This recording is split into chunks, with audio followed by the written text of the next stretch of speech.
Bonjour à tous, je suis David Leclerc, votre analyste pour Badger Investor. Voici la mise à jour en vidéo de mon avis concernant l'euro-dollar. Alors l'euro-dollar cette semaine fait une semaine de latéralisation malgré les différentes tempêtes techniques qui se passent sur les indices. L'euro-dollar reste plus ou moins stable.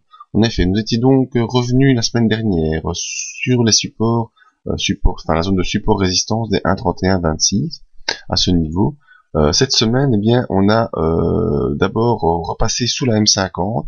Ensuite, mardi, on a eu une belle bougie haussière qui repassait au-dessus de la M50, repassait au-dessus des 1,3126, et je vous ai signalé dans le briefing qu'on avait un potentiel de technique d'impulsion vers les 1,33. Malheureusement, mercredi, cette impulsion a été complètement annulée, on a complètement retourné la bougie dans l'autre sens, on est repassé sous le support et sous la M50, et jeudi, vendredi ont été des séances d'hésitation où vous voyez, on vient essayer de franchir la M50, on n'y arrive pas, et ici, vendredi, encore une belle bougie d'hésitation. On essaie de franchir la M50. On va même tester le support des 1,3126 et on n'arrive pas du tout à franchir. On est maintenant pris entre deux supports résistance technique, c'est-à-dire la M50 qui se transforme en résistance dynamique et cette M20 qui est plutôt en support dynamique. Donc les bornes à bien regarder pour début la semaine prochaine se situent entre 1,3059 et 1,2966. Alors la clôture au-dessus de l'une ou de l'autre de ces bornes donnera normalement le sens de l'impulsion. À savoir que au niveau haussier, on aura toujours les 1,3126 en résistance. Et si on franchit et qu'on confirme ce passage, on pourrait se diriger vers les 1,33. Voyons si les indicateurs peuvent nous aider.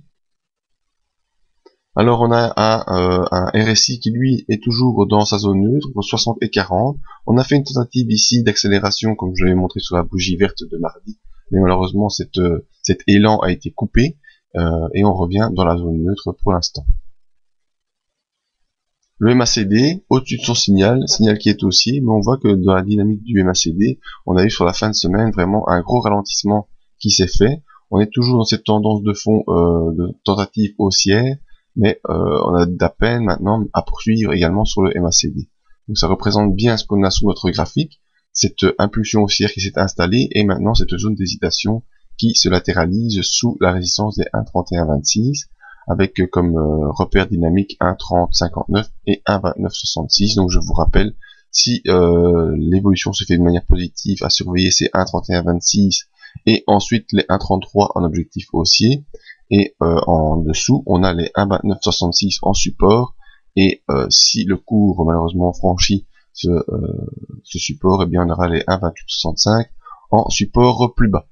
Mais pour faire le suivi de toute cette analyse, je vous invite à nous rejoindre tous les matins dans le briefing que vous aurez en cliquant sur cette zone. Et si vous voulez recevoir dans votre boîte mail et ne rien rater de nos analyses, je vous invite à vous inscrire sur notre mailing list, c'est gratuit et vous serez au courant de toutes nos analyses et mises à jour. Je vous dis à bientôt pour une nouvelle vidéo. Bonne semaine.